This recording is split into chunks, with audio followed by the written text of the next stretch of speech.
Good evening. Welcome to the KASS Spotlight. It's Wednesday, and if it's Wednesday, then you know it's a day we talk about matters to do with your health. Health matters. My name is Levi Kones. Really glad that you have tuned in tonight. Tonight I have a special guest with me, a guest who is extraordinary in a number of ways. But I'll let you figure out for yourself as we go along. He is a motivator. He's a life coach. He is a very good MC. He's a champion of family values. And he is a cancer conqueror. Yes, I said it. Cancer conqueror. He has had the disease. He has conquered the disease. And now he has showing people how to be a cancer conqueror yourself. Welcome to the show. Thank you. Thank you. Please, for my guests, since I did not say your name, I have just said your titles. Right. Please tell us who you are and briefly about yourself. Asante sana. My official name is Ezekiel Libamira. Most people in the marketplace know me as Zach, and a good number of people prefer to call me Uncle Zach. I'm a family man, blessed with lovely family, 2 sons and a daughter. My first son is Michelle. He turns 25 in the next few months. My second son is Lucase. Lucase turns 24 in September this year. You can see it was a crash program. After that, a long holiday, and we got a little girl who turns 11 in the next 2 weeks. Her name is Melody Chepkesis. Right. Right. That's very, very nice. Yeah. Maybe we start from your health background. Right. Tell us a bit about how growing up, how it was like for you, and at what point did the issue of cancer come in? Good question. I want to begin from the point of my mother. She tells me, or my parents tell me, I was born in the house with a midwife, so I was never born in a hospital. But out of the big family that we are, I am exactly in the middle, the 6th born. And my mother says, out of the number of our children, I am the heaviest and was the healthiest at birth. She even won a trophy those days during the Royal Agriculture Show. A trophy for a big baby. Yes. Very nice. So I grew up as a healthy person, except for the common colds. Yes. People call some of them malaria. Of course, at one stage, yes, I confirmed malaria. But I grew up as a very healthy person throughout my life until towards the late 40s. That's when a challenge came up, and we couldn't explain what it was. And I went for various tests. At times, I sound like I've got sinuses. At times, people are struggling, until I had to go for a major test to visit an ENT, who is the one who confirmed I had a tumor in my nasal strip. When the tumor, was confirmed through a CT scan, and later on we went for a biopsy, and finally I was told the tumor is malignant. Malignant is a medical term that means a tumor that grows and spreads, which is cancerous. And that is the point that I got to confirm. I'm speaking about 6 years ago. And in spite of what people think about what they call the big C, here I am. Yeah, I want to take you back into that, just a few steps back to the day that you got the news. Is it news that you were expecting? Were you suspicious that maybe you had it, this was cancerous? How was that like for you? A good one, Levi. I am the last person ever to imagine I would have cancer. The reason I say that, in the same hospital, I had been there a couple of months earlier, perhaps close to a year, having had a health challenge, and I walked into the doctor. They do tests on me. They do a blood test, and they tell me, please come back after 40 minutes. When I return after 90 minutes, definitely when a man hears blood sample test, they get scared. I was scared a little bit when I'm waiting for the results. But when I went there, the doctor looks at me in the eyes and tells me, Mr. Libamira, your blood sample tells us you're very healthy. You're tired. You need to rest. And true, I was on the road like almost every weekend. So when I'm waiting for this biopsy result, definitely I believed I was going to be amongst the people who would be cancer-free. But the news came, and there it was. Wow. Right. How do you take it? Good one. My mind got onto the superhighway of thoughts of what needs to be done. The first thing you think about is your children. And I'm like, how do I break the news to them? That's the first thought. Then I thought to myself, people think and believe cancer, you won't live for long. The next thing I'm thinking, will they remain orphans? The next thing is, how do I deal with many friends whom I have not cleared certain things with them, and they are so important? And I said to myself, no. Yes, I have cancer, but I'm going to fight it. And that's the point where I believed I was going to conquer it. Don't ask me how, but in my mind I said, I must fight it. Wow. And I took off from there. Wow. Yes. So then, you know, a lot of people, when they get this news, they get a whole bunch of nerves, and even they begin to think of death and dying. That never crossed your mind? Like maybe how many? Some people immediately think of how long do I have? Did that cross your mind? Did the doctors mention something like that to you? Or Fortunately,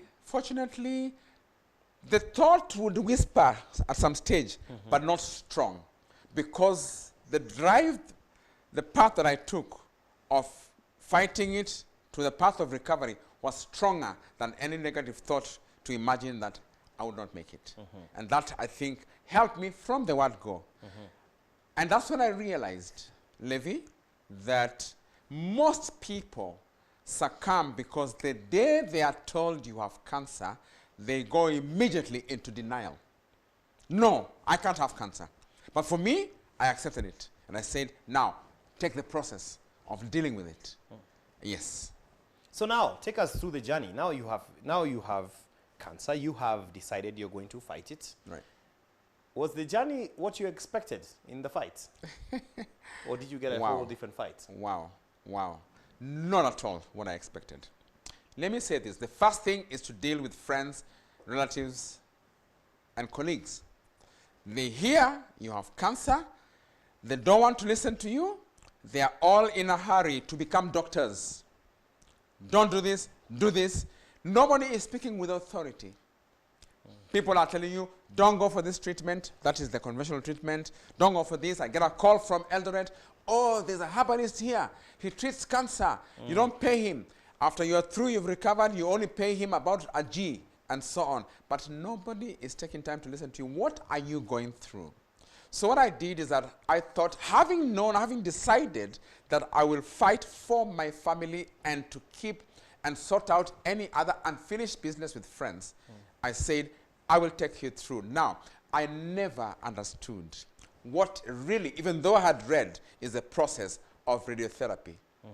I never understood, even though I had read, what is the process of chemotherapy.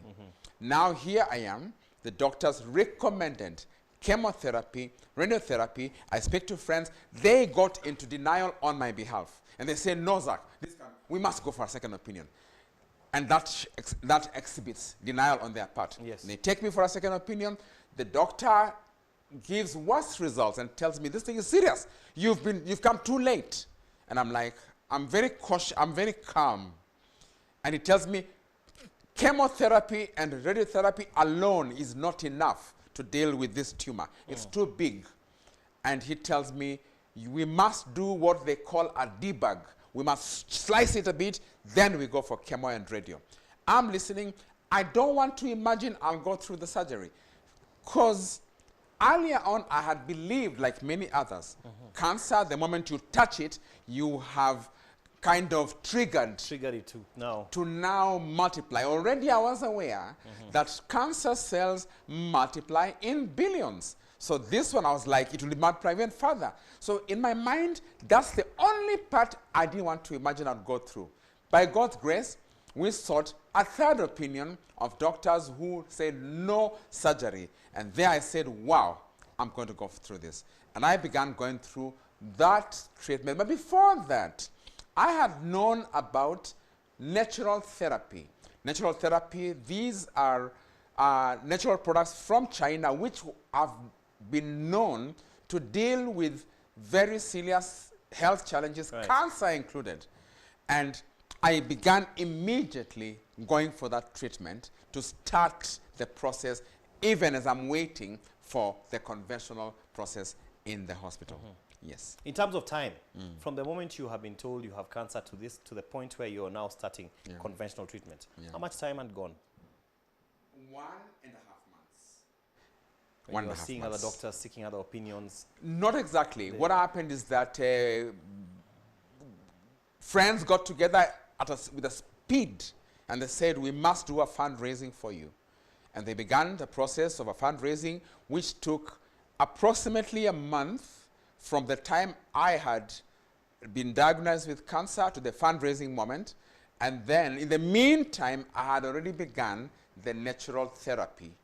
And then, after doing the fundraising, even though many people were busy telling me not to go for the conventional treatment, but I wouldn't answer them because nobody would tell me why. It is much later, when I'm fully recovered, that's when I read between what they were saying, and they were like saying, Zach, if you go for this, you will die. But they couldn't tell me. So a month later, I begin the process of the conventional medicine, that is chemotherapy and radiotherapy, alongside the natural therapy. Why? Somebody told me a simple way of dealing with cancer. And he said, just mainly two things. And this was a health expert. She said to me, treatment of cancer is cleanse, detoxify, and boost immunity. When you do that, you deal with cancer. So I knew that when I use major cleansers to cleanse from any other foreign stuff in the body, plus the cancer cells, and I boost immunity. The report from the medical university in America, which is the most, they say the best university in the world, says when your immunity is high, then the cancer cells are denied food. So I had to approach that angle immediately, even as I'm waiting for the conventional treatment. I hear you. Yeah. I hear you. I have to ask about your children because the parents are watching. Right. When you broke the news to them, how did they take it now that you are about to start this journey? How was that like? It was very hard, even to break the news. In fact, I kept holding it. But we kept sharing the word of God, sharing the process of treatment that I'm going to go through. And then one day, my eldest son was bold enough, and he asked me, Dad, is it cancer? I was caught with my pants down. And I said, yes. And the next thing was, why didn't you tell us? I suspected they had done their homework, and they knew it was. And they're like, why isn't Dad telling us? I cannot remember what I told them. I can't remember. I won't be honest with you. I think I was caught with my pants down. I just decided to find a way of assuring them, even though it is cancer, I will fight it. Yeah. It was hard for them, what they went through. Many times I saw them break down. I saw them cry. And I think what was going on in their mind was, is Dad going to make it? But I put up a strong fight, and that helped them to believe that I'll manage. Right. Yeah. I want to take a quick break, and when we come back, I want us to talk about that fight. If you're watching and you have a family member or a friend that is suffering from this big disease called cancer, please ask them to tune in or listen to what Uncle Zach, as he's known to many people, has to say about this. And then, of course, you might get some help from listening to this program. You can find us on Facebook at our Facebook page at KASS Spotlight. You can also text our numbers on your screen, SMSs, and let us know your thoughts, or even let us know how you would like to get in touch with our guest here tonight. We'll be right back in a short while.